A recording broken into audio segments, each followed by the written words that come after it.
Alright, let's go again. Good evening again. Thursday evenings we talk about koans, or at least for now, koans or ancient Buddhist women's poems of enlightenment. This week we will be talking once again from the Therigatha, which are an old text out of the Pali canon of women's poems. I'm going to start though, before we get to that, talking a little bit about this book. So what I've started doing is talking about a more contemporary figure. Last time we talked about, I think we talked about Deepa Ma. Bell Hooks.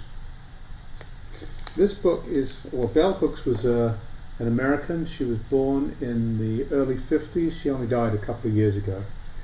African-American woman, and just incredibly powerful as a human being. She was an academic and a theorist, a prolific writer, and she was a ferocious advocate of women's rights, feminism, of race equality, but dominantly of feminism. This book, Ain't I a Woman, is named after an essay by Sojourner Truth, who was a 19th century, she was basically the same agenda but 100 years previously. She was about liberation from slavery and women's rights and a whole slew of issues of inequality.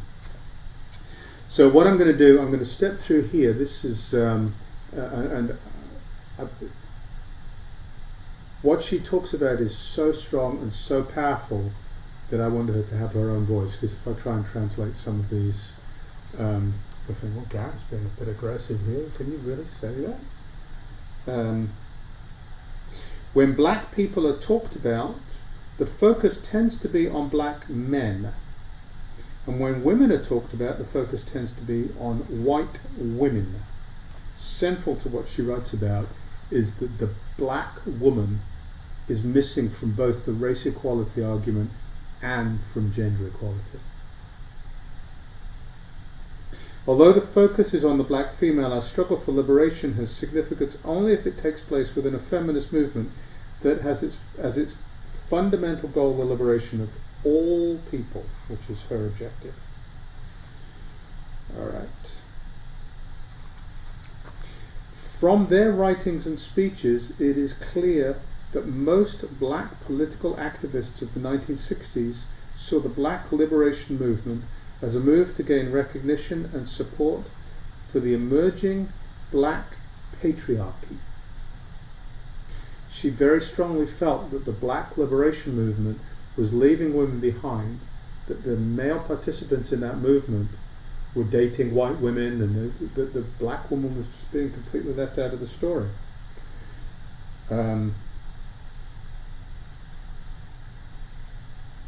Racism has always been a divisive force separating black men and white men, and sexism has been a force that unites the groups.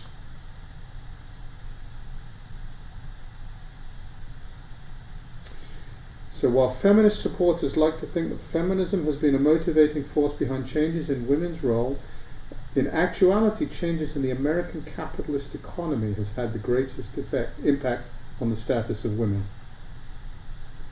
Feminism has been used as a psychological tool to make women think that work they might otherwise see as boring, tedious, and time-consuming is liberating.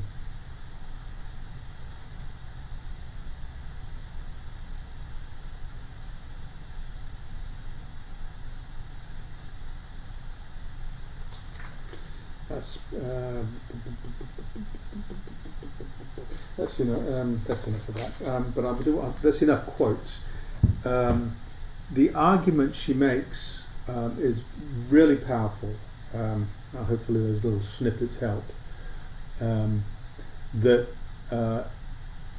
women's liberation, and she was writing. This book was published in the 1980s, so this isn't way in the dim and distant past. This is, in historical terms, really quite contemporary. That the women's liberation movement and all women's rights movements have really pushed aside African American women. They've been for white women.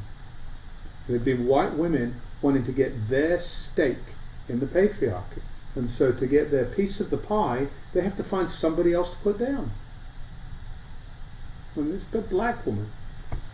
And the race equality movement, similarly, for black men to get the vote, for black men to have equality, they've got to have somebody else to sacrifice, that black woman. So the black woman has been that quadrant that's just been pushed aside. It's a devastating argument, and it's a really powerful and well-constructed argument. But it goes to voices and the voices we hear, and this voice has typically been a marginalised voice. We hear voices about women's liberation.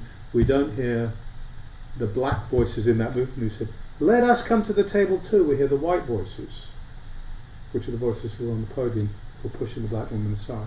And similarly in race equality, it's dominantly the male voices that we hear and not the female voices that say, us too. So, who gets to write the history? Who gets to write the history in Buddhism has largely been men. So let us go and read a little bit here. I'm picking up this. If you have a copy of this book, and I would recommend getting a copy. It's a really pretty amazing book. I'm reading from chapter 3, which is Wanderers and Disciples. This is still very early. Well, of course, these are all very early poems. So these are women who were there at the time of the Buddha. These women come from the mendicant tradition, from they don't just leave home, they go wander in the woods on their own. There are some threads that are common to these women. Many of them initially followed Jain teachers, and then they followed other teachers. And this is something the Buddha did too. He followed 2 or 3 different teachers, and then went off and did it on his own. So there's a tradition of wandering around, and you land with a teacher and then you go wander off and do it on your own. There is also, so a number of these came from Mahaprajapati, who was Buddha's stepmother, so they were followers of hers, and a number of them were followers of Patakara, they were disciples of Patakara, who we talked about last time I read from this book, which was several weeks ago now. And she was a very remarkable woman who rose to some significant prominence in that time, and she had a lot of followers. So many of them were followers of one of those 2 and then wandered off on their own.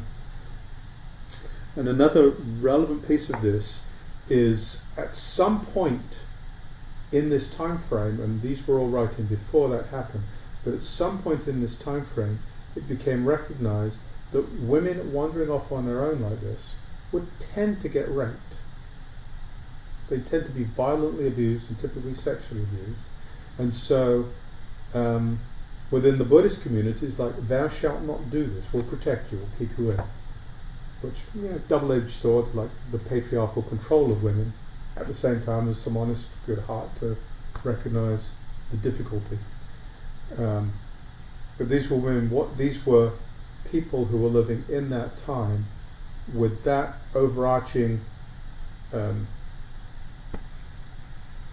structure of just the terror of being a woman out on her own. So, some of these people, where are we here? The first one, Pada Kundalakesa. Pada Kundalakesa, this is a story many of you may have heard. She was born into a rich family. She saw a highway robber being led to his execution, and she fell in love with him. And the highway robber said, well, they fell. The highway robber, of course, said, wow, great, yes, marry me, I'll love you and look after you. So they let the highway robber off. The parents acquiesce. She goes off to marry him. And the place of marriage is a cliff edge, and so he tries to push her off. He tries to steal all her jewels and then push her off, and she fights him off and pushes him off, and she doesn't have the courage to go home and see her parents afterwards, so she goes wandering off and then becomes a disciple of the Buddha's. Um, she became a disciple of the Buddha's and then wandered off on her own. And she was famous because she would go around and she'd do the flag raising thing. It wasn't a flag. What did she raise? It's like an apple or something, a rose apple branch. She used to raise a rose apple branch. And in that time you'd raise a flag which was a sign of, I'm open for Dharma combat. Somebody would come sit down opposite you, you'd debate, one of you would obviously win, and then the other one would become a follower of the victor. They'd have their flag pulled down and they'd become a follower of the victor. So she'd do this with a rose apple branch. And she became quite famous for this and did this a lot. And then she bumped into this guy by the name of Shariputra. And he bested her. And she said, okay, I'll become your student. He said, come with me. He took her to the Buddha. And the Buddha talked to her and said, Kambada, which was ordination. And normally in the laywomen's environment, to become ordained, you'd have to live for 2 years in the order and following the rules of the order. And then you'd have to be accepted by the female monastics and by the male monastics. So this is, the inequality. We talked about this before. Buddha just recognized what a remarkable woman she was, and he said, Kambada, which was an ordination, just accepting her there and then. Anyway, her enlightenment poem, I'll read it, it's not one we're going to come back to. There are a couple of others that I really do like that we'll come back to. I cut my hair and wore the dust, and I wandered in my one robe, finding fault where there was none, and finding no fault where there was. Then I came from my rest one day at Vulture Peak and saw the pure Buddha with his monks. I bent my knee, paid homage, pressed my palms together. We were face to face. Kambada, he said, that was my ordination. I have wandered throughout Anga and Magadha, Vajji, Kasi and Kosala. 55 years with no debt I have enjoyed the alms of these kingdoms. A wise follower gained a lot of merit. He gave a robe to Bahadha, who is free from all bonds. So the only 2 lines I'll pick up on there are, we were face to face when we had these conversations about koans. The face to face is a lot more than just seeing in each other's eyes. There's a deep inside beyond knowing in that face to face. They're face to face with reality, seeing each other as reality, being reality in front of the other. And then Kambada is the ordination line. So the next one is Nandutara. She had a similar trajectory. She was born into a wealthy family. She was in a Brahmin family, and she went wandering off on her own. And she met her match in Moggallana. His name is Moggallana, who was another one of Buddha's main disciples. Her poem: I used to worship fire, the moon, the sun and the gods. I bathed at fords, took many vows. I shaved my head, slept on the ground, and did not eat after dark. Other times I loved makeup and jewelry, baths and perfumes, just serving my body, obsessed with sensuality. Then faith came. I took up the homeless life, seeing the body as it really is. Desires have been rooted out. Coming to birth is ended, and my cravings as well. Untied from all that binds, my heart is at peace. So passing this at the beginning, there's the 4 clinging to views, sensuality, habits and practices, and a sense of self. Within these first 2 verses where she's worshipping fire, bathing at fords, taking vows, shaving her head and sleeping on the ground, loving makeup and jewelry, baths and perfumes, these are the clingings. She's caught up in these various different clingings, even the ones about views, right? Then faith came. I took up the homeless life. Homeless life here is not just becoming a monastic, it's actually going out and wandering in the woods on your own, truly being homeless, not having a home at Shravasti or Jetta Park or wherever.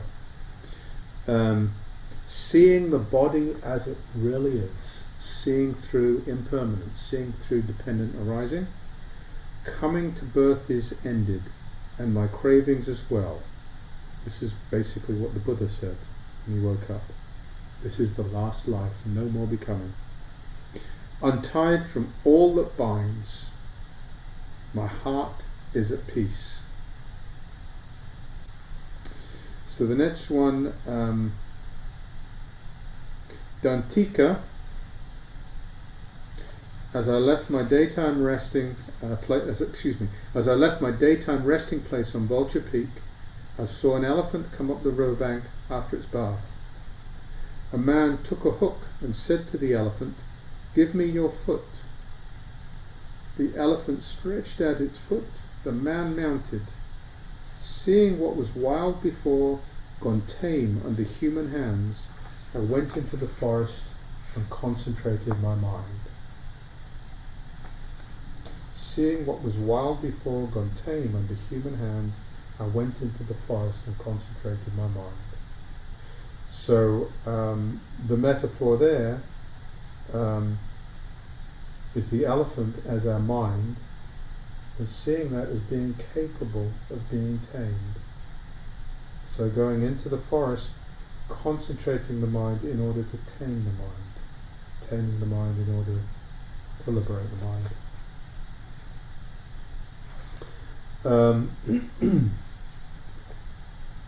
So the next one is Sakula, who was also a member of the Brahman caste. She was present at the time of Anathapindika Park being donated to the Buddha at Jeta Grove. That's the one where somebody wanted to buy that and give it to the Buddha, and the guy who owned it said, "Nope, not selling it. You can have it if you cover it in gold coins." So he did. She was around at all of that, and she went off on her own, and apparently Buddha had some very nice things to say about her. Her poem, which I really like, and I'll read it to you twice. When I lived in a house, I heard a monk's words and saw in those words nirvana, the unchanging state. I am the one who left son and daughter, money and grain, cut off my hair, and set out into homelessness. Under training on the straight way, desire and hatred fell away, along with the obsessions of the mind that combined with them. After my ordination, I remembered I had been born before. The eye of heaven became clear. The elements of body and mind I saw as other, born from a cause, subject to decay. I have given up the obsessions of the mind. I am quenched and cool. So there's just an awful lot in here of really picking up the threads of Buddha's teachings. Desire and hatred, greed and aversion, along with the obsessions of the mind that combine with them. I remembered I had been born before. The eye of heaven became clear. These are the seeing prior, to see prior lives, to see all karma in the entire universe. These happened in the first and the second watches of the night when Buddha woke up. These are those mystical powers. The elements of body and mind I saw as other. I am not my body. I am not my mind. Born from a cause, subject to decay, seeing through dependent origination. I have given up obsessions of the mind. I am quenched and cool. These are recurring words in the canon that are used to talk about nirvana, which is putting out the flame, releasing the flame, quenching, cooling. Nirvana is cool. It's a cool piece. So here we go again. When I lived in a house, where you can also say this is the house, in the Dhammapada, home builder, I have seen you. This house will never be built again. The rafters are broken, and so forth. This is the house. When I lived in a house, I heard a monk's words and saw in those words nirvana, the unchanging state. I am the one who left son and daughter, money and grain, cut off my hair, and set out in homelessness. Under training on the straight way, desire and hatred fell away, along with the obsessions of the mind that combined with them. After my ordination, I remembered I had been born before. The eye of heaven became clear. The elements of body and mind I saw as other, born from a cause, subject to decay. I have given up the obsessions of the mind. I am quenched and cool. So I think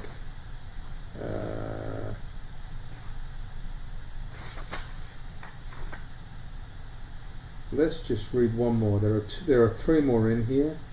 One of them is interesting in that she had her awakening experience during an attempted suicide, which is, there's a lot of people who have very profound experiences in near-death experiences, and that's what this one's about. But I will skip that one in the interest of time, and I'll skip the other one, and we will go to Mittakali. Mittakali decided to enter the order when she heard Buddha preach the Mahasatipatthana Sutta. The Satipatthana Sutta is the four foundations of mindfulness. Mindfulness of the body, in the body, feelings in the feelings, mind in the mind, the dhammas in the dhammas.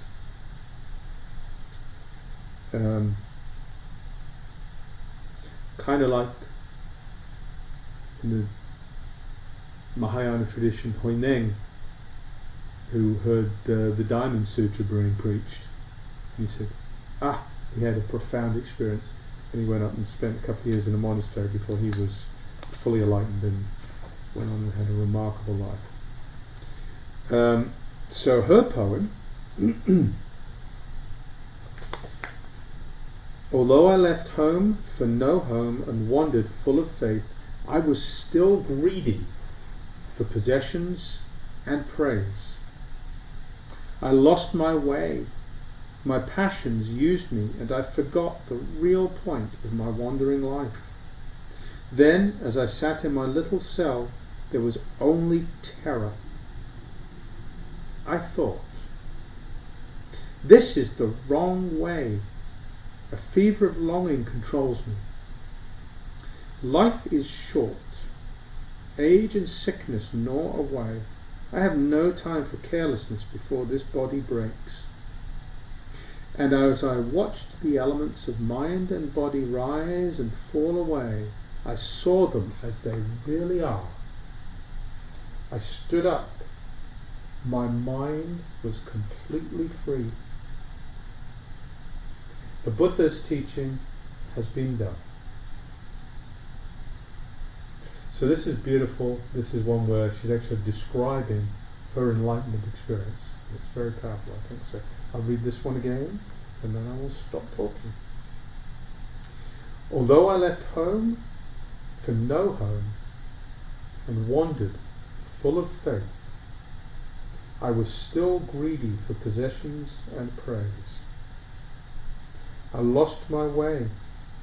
My passions used me, and I forgot the real point of my wandering life. Then, as I sat in my little cell, there was only terror. I thought, this is the wrong way. A fever of longing controls me. Life is short. Age and sickness gnaw away. I have no time for carelessness before this body breaks. And as I watched the elements of mind and body rise and fall away, I saw them as they really are. I stood up. My mind was completely free.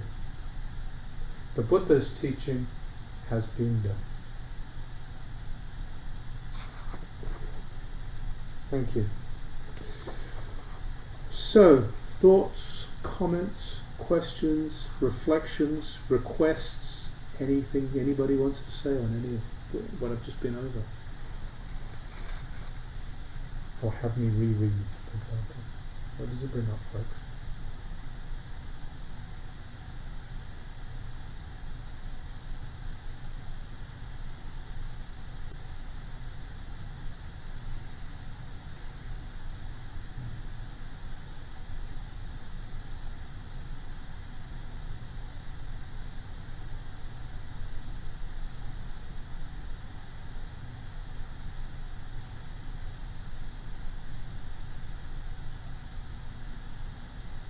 Claire.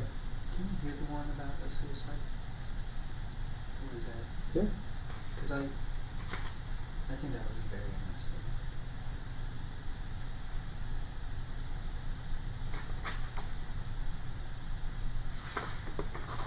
So this is the poem by Siha after her attempted suicide. Obsessed by sensuality, I never got to the origin, but was agitated, my mind beyond control. I dreamed of a great happiness. I was passionate, but had no peace. Pale and thin, I wandered 7 years, unhappy day and night. Then I took a rope into the forest and thought I'd rather hang than go back to that narrow life. I tied a strong noose to the branch of a tree and put it round my neck. Just then, my heart was set free.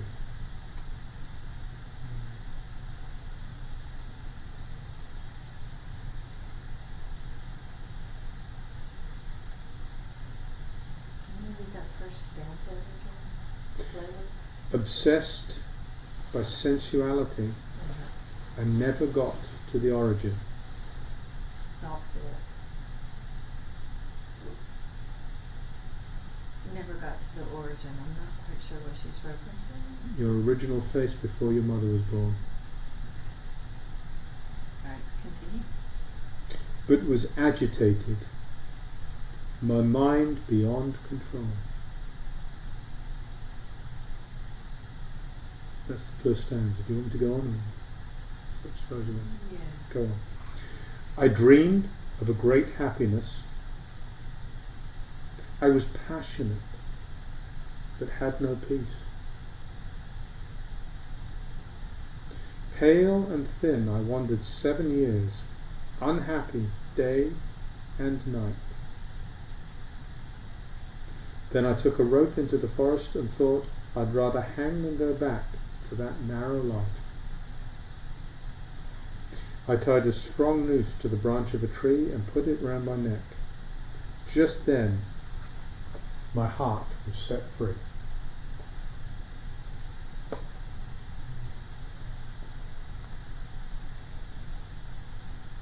It sounds like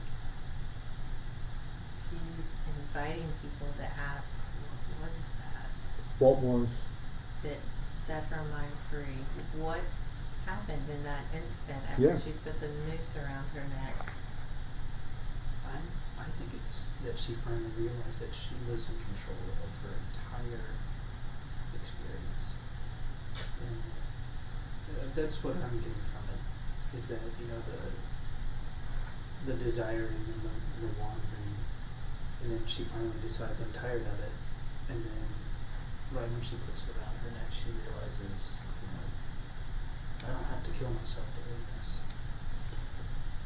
At least that's what I'm getting from it. It's, I would suggest, yes, but who is the I who doesn't have to kill myself? It's actually the I who can't kill myself. When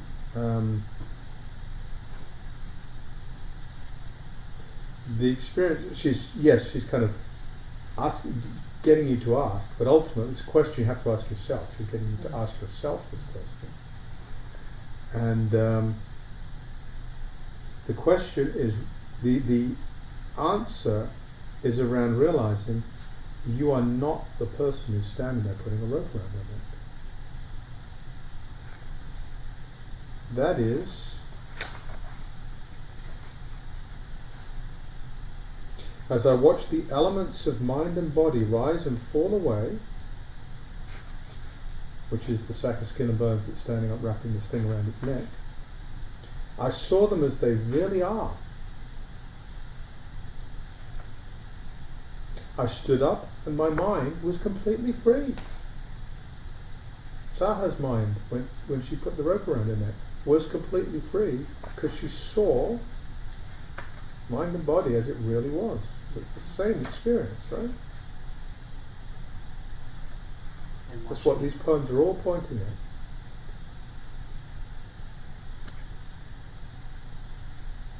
The elements of body and mind I saw as other, born from a cause subject to decay. I have given up the obsessions of the mind. And Baha, this lady Siha, was wandering around obsessed by sensuality, agitated, mind beyond control, passionate. She saw through all of that in that moment with a rope around her neck. Play, yeah. I really like these. Like, I've read the koans before, or at least a set of them, and they're good. But there's something about these poems written by these women that I really like. I don't know. Every time you pull them out, I'm just excited to hear about it. Yeah, cool. Well, I'm very glad. Very glad, Clay. There is something very, and this Susan Murcott really does an amazing job. Does an absolutely amazing job because the way she reorders, gives them context, tells stories, does research, tells stories about the women who wrote them, and the particular valence of her translation. She does a really lovely job in this book. I gotta really see if it's on Kindle. I'm sure it is. I'd be really surprised if it's not. I liked the one about the elephant. Yeah. That's good. Stuart, did you have your hand up a minute ago? I'm not sure. No, I didn't, but I was thinking about putting my hand up. Well, good. So, like you. But I just wasn't sure if it was the time to ask it or not. But you, at some point, received, as they say, Dharma transmission, right? Correct. Which that means that you have an experience of your own, right? Keep going, and I'll answer all. There's a code into what you're saying, and I'll answer the whole thing. The question was, if it was one experience similar to how it's described in that poem, i.e., like my mind and body fell away and whatnot, or if it was more of the Dogen kind of, you walk through a mist and get wet, and then all of a sudden you're drenched and you don't realize that it was happening.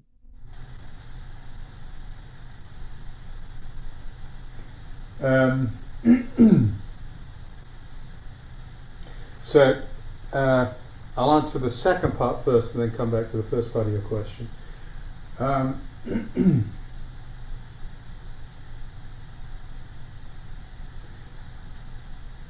Non-dual experience cannot be described in language which is inherently dualistic. It just simply can't be described. Ken is a pilot, a retired pilot. If you asked Ken to describe to you what it's like flying a plane or how to fly a plane, Ken would do a pretty decent job, right? But you're sitting in a hotel room and you've not even been in the cockpit of a plane before, probably. It would be pretty meaningless. If you asked me to describe to you what a banana, or pick something, well, yeah, I'll stick with a banana. If you've never eaten a banana before and you wanted me to describe to you what a banana tasted like, I could. Then one day you may eat a banana and you say, oh, that's what he meant. Yeah. Right? So, all of these are pointing at something that just simply can't be described. And poems,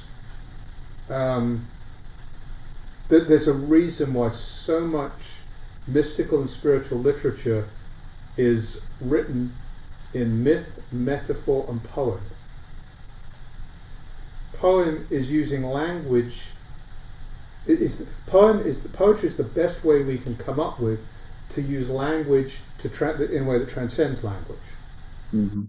Poetry is trying to capture beauty and mystery, using words to capture beauty and mystery. Not talking directly, but talking obliquely and trying to bring something else in. Myth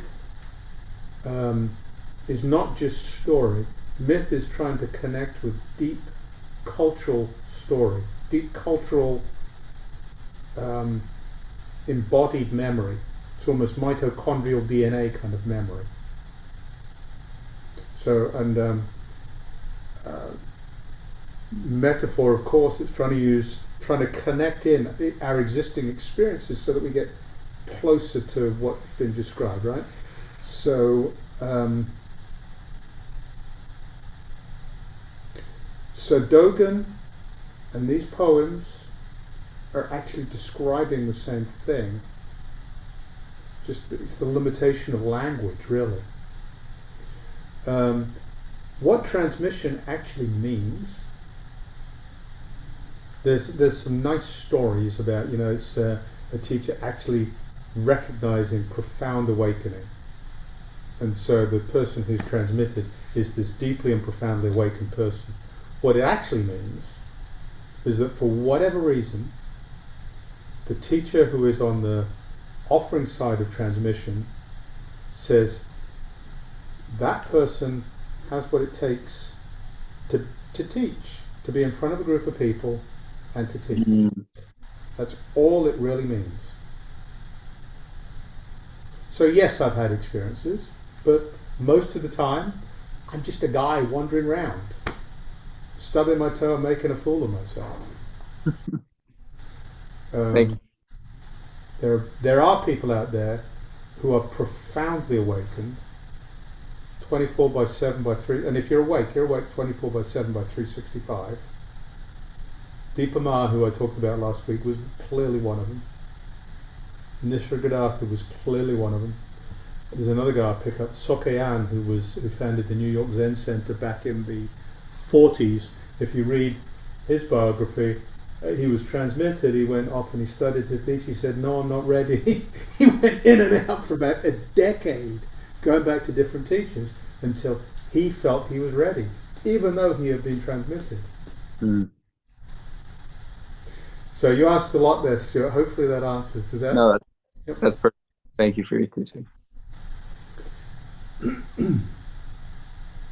Ken.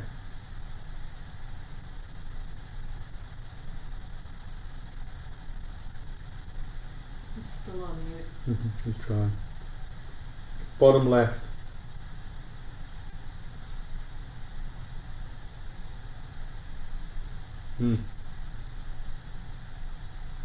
I'm not sure he knows that we can't hear him. I think he's just talking. Oh, you talking, Ken? You're on mute. I'm sorry. I thought you were still looking. I apologize. You know what I did? I mentioned that I can't hear Clay and Beth. Do you have some control over the remote microphone in there? They've both talked quietly. I really don't know. They talked quietly. I didn't rephrase the question. Thank you for bringing that up, Ken. But Okay. I thought I'd said enough to make it clear what they'd said. I don't think you missed anything in the gaps. But Okay. they're both speaking very quietly. Thank you for mentioning it. Also, the verse about tying the noose, Yes. and at that moment, her heart awakens. That might not be too unusual. I'm not talking about calling the suicide hotline and talking to somebody, talking about suicide. But there have been a number of reported cases where someone actually did commit suicide, such as, say, jumping off of a bridge, but they survived. Yeah. And they report, on the way down, my last thought was, this is not right. And they had some kind of an awakening experience. Right. I really wonder, people who seriously commit suicide but are somehow revived, if this isn't some kind of a koan type jolt that you get some insight from that.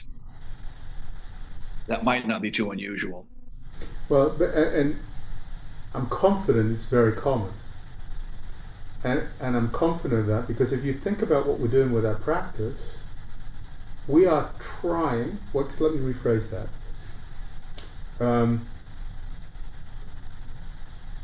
We are by varying degrees trying to kill our ego. That's what this practice is actually about. It's working to eliminate our ego. And when we bring effort to bear, that effort is seeing through the ego so the ego can go away. It's exactly what we're trying to do.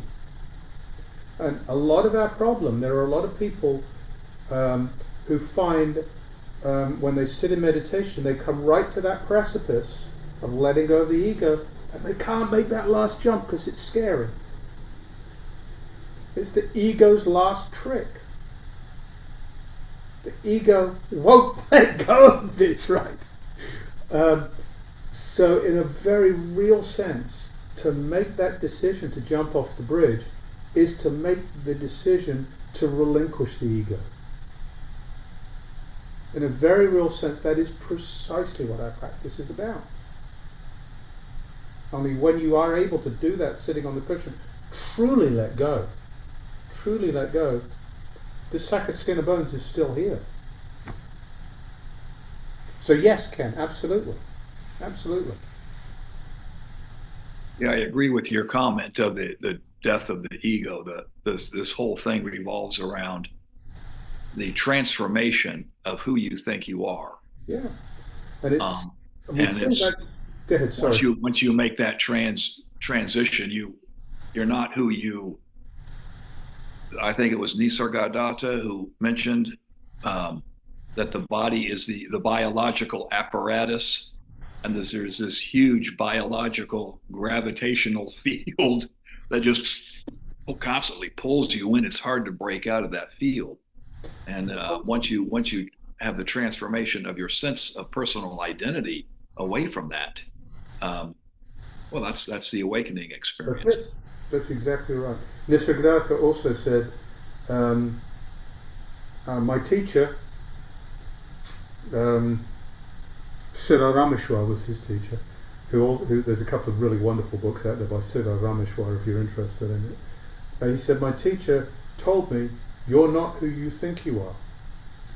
I believed him, and what a difference 3 years makes. So over a 3-year period, he believed his teacher, and he worked on changing from identifying with this sack of skin and bones and with the mind that's running around in here, and he intentionally shifted from identifying with this to disidentifying from this. And that language of disidentification is in some of these poems. I saw this as other.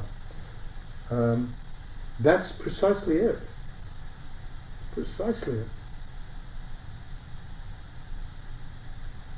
And it actually, if you think about it, it really is a choice. We choose constantly. We keep coming back to and choosing to identify fundamentally with our thoughts.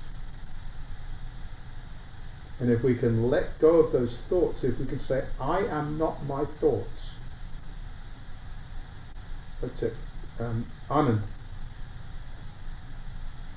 Hi, Gareth. All these poems and the stories of these enlightened women tells me that it's all their suffering was the Dharma gate. So they realized at different point in their journey. Someone maybe at that time they are hanging themselves, or so to me when I am trying to see through, visualize their lives, their conditions, and that somehow I feel like their suffering helped them to realize, realize. And it is not a good thing for them to go through the suffering, but I think that helped some in a great way. That is one thing I wanted to share how I understanding that. And other thing is, I think I missed it. I was about to say something. Well, I'll talk to the first one, and if it comes back, say it in a second. Yeah, right. Suffering is a great gift. Suffering is a great gift. May your suffering be a kind and wise teacher, was in that verse I said when we finished our sitting. It's a great gift. Suffering, number one, it keeps us present. Suffering is a great tool for mindfulness. And suffering slows time, maybe stops time for us. It's a great place for our practice. And if we can be present with our suffering, we have the opportunity to see through it. This is the story about the 6 realms, right? In Buddhism, there's the heavenly realms, and then there's all the hell and hungry ghost realms and so forth. And then the human realm. And the human realm, it's a wonderful gift, because in the heavenly realms, there's this happiness and bliss and peace, and everything's wonderful. There's no suffering. There's mind, there's the ability to see, but there's nothing to work with. And in the lower realms, we've got all this suffering, but we don't have the ability to work with it. So it is precisely the balance of the suffering and the ability to work with the suffering and see what's going on and see through it that gives us the opportunity to wake up. We all have that. It's also, it's why it's the double-edged sword of addiction. If somebody is able to surrender into their addiction, to step into the program, then there is profound growth in it. So the suffering that leads to addiction, on the one hand, is precisely the same suffering that opens the door to the great healing of surrender. And the 12-step program it's kind of a religion, right? I mean, it's got the I'm not sure if that's the right way of describing it, but it's got a lot of the attributes of religion, and there is so much compassion, so much love, so much healing, such beauty with people who have surrendered into it, and it's directly out of the suffering.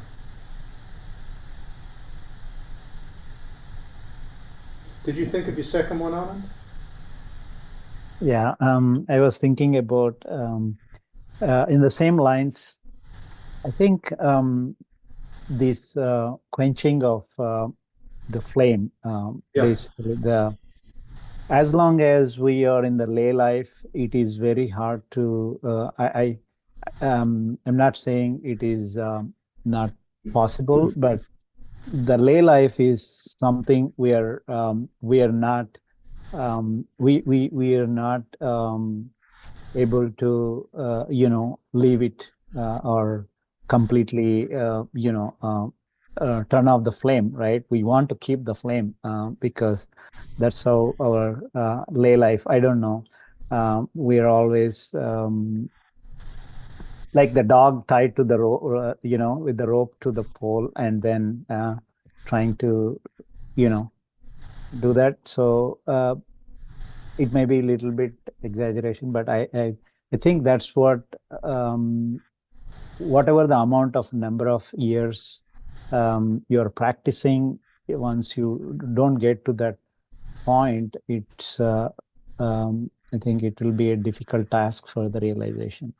That's something I don't know it's exactly true, but that's how I somehow I am leaning towards. I'm not going to pretend that what you're saying is without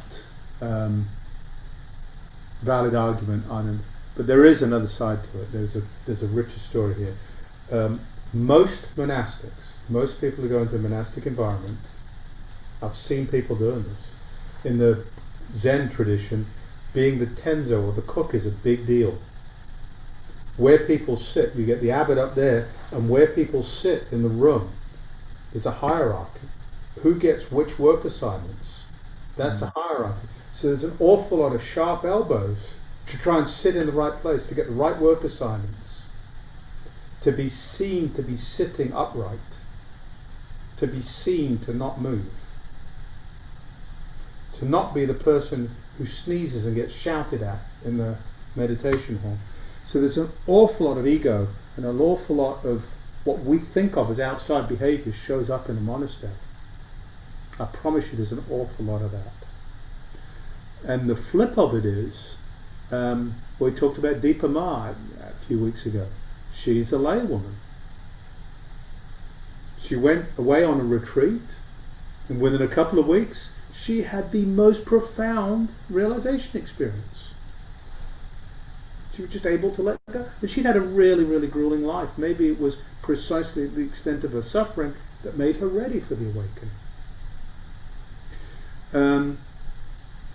So we can make an awful lot of excuses for our lives. Getting caught on social media is going to definitely get in the way. But we can live a lay life and never go on social media. Spending a lot of time following the soap opera that's our domestic political nonsense can really make it difficult. There's no reason for it to get caught in that. All the trappings of consumerism and what the right food to eat is, and should I go to the gym, and have I got enough books and the right car, and there's no reason for us to get caught up in that. So an awful lot of what we do as lay practitioners, we actually do not need to do. And those are really the things that really get in our way, is letting ourselves get caught up in that story. Letting ourselves get caught up in a work environment about what our boss thinks of us and how we're stacking up with our peers, and whether it's really okay to knock off at 6 o'clock because of our kids' play, or whether we really need to miss the kids' play because otherwise we might get a black mark. These are all stories we're creating to lay on top of being lay practitioners, which are stories that monastics lay on top of their lives there too. We do not have to do that. So again, I'm not saying that your argument is without merit, Anand. There is something in the argument, but it's a lot more subtle, a lot more nuanced than we like to think it is. And we're a few minutes over, so that's probably where we need to finish for the night. Thank you all. Lovely to see everybody. Have a good rest of the evening. Safe flight back, Stuart.